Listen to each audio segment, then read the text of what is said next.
आयशा खुदकुशी मामले के बाद पूरे मुल्क में जहेज के खिलाफ आवाज उठ रही है। मुस्लिम समाज में जहेज के खिलाफ मुहिम शुरू की जा रही है। कानपुर में राष्ट्रीय सनी उलमा काउंसिल ने आयशा हेल्पलाइन नंबर शुरू करने का फैसला किया है।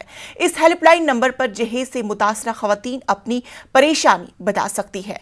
यहां पैनल में शामिल खवातीन उनकी हर मदद मुमकिन कर सकती है।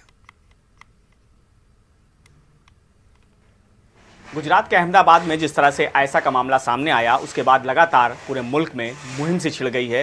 दहेज को लेकर जिस तरह से मुहिम छिड़ी हुई है, उसके साथ कानपुर में अब राष्ट्रीय सुन्नी उलमा काउंसिल ने एक नया कदम उठाया है, जिसके जरिए हेल्पलाइन से ऐसे लोगों की मदद की जाएगी। आइए जानते हैं, हमारे साथ महामंत्री जी मौजूद हैं राष्ट्रीय सुन्नी उलमा काउंसिल के। किस तरह से आप लोग हेल्पलाइन की शुरुआत करेंगे, क्या क्या खास होगा?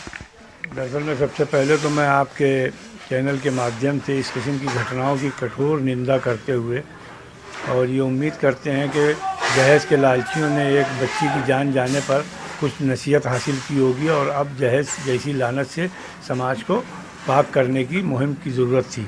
इस सिलसिले में अगर कोई लालची लोग नहीं अपना सुधार करते हैं तो हमने एक हेल्पलाइन शुरू की है, जिसमें हमने उज़मा सोलंकी, फरजाना और रियाज सिद्दीकी ये 3 महिलाओं का पैनल बनाया है, जिनके हेल्पलाइन नंबर वगैरह सब हम जारी कर रहे हैं। और हम इसमें पहले हैंडबिल लाएंगे, होर्डिंग लगवाएंगे, कमरा मीटिंगें करेंगे, ख़वातीन के जलसे करेंगे, मर्दों को इस्लाही प्रोग्राम करके इस बात पर आमादा करेंगे कि वो जहेज़ से, क्योंकि इस्लाम ने जहेज़ जैसी लानत की कोई गुंजाइश नहीं है।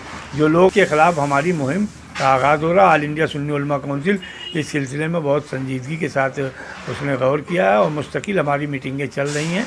और इसके ऊपर हम उम्मीद करते हैं कि मीडिया भी इस लानत के ख़िलाफ़ अपना मुस्बत पहलू रख करके इस समाज को बुराई से बचाएगा। सली साहब, एक चीज़ और कि ये मुहिम पूरे देश में चलाई जाएगी या किस तरह से चलेगी? देखिए, अभी मैं इसको उत्तर प्रदेश लेवल पर चलाने का प्रयास कर रहा हूँ। मैंने शाइस्ता अंबर जो ख़वातीन पर्सनल बोर्ड हैं, उनसे भी कल हमारी बात हुई थी और उनके ज़रिए से मैं अभी तो सिर्फ उत्तर प्रदेश में इस मुहिम को चलाएंगे। जब यहाँ कुछ सफलता मिलेगी तो फिर इसकी नज़ीर लेकर हम दूसरे स्टेट्स में भी जाएंगे। तो जिस तरह से देखा कि राष्ट्रीय सुन्नी उलमा काउंसिल जिस मुहिम की शुरुआत करने जा रही है, हेल्पलाइन की शुरुआत की जा रही है, उसका नाम आयशा हेल्पलाइन रखा गया है, जिसकी शुरुआत अभी उत्तर प्रदेश में होगी। कानपुर से संदीप सविता, न्यूज़ 18 उर्दू।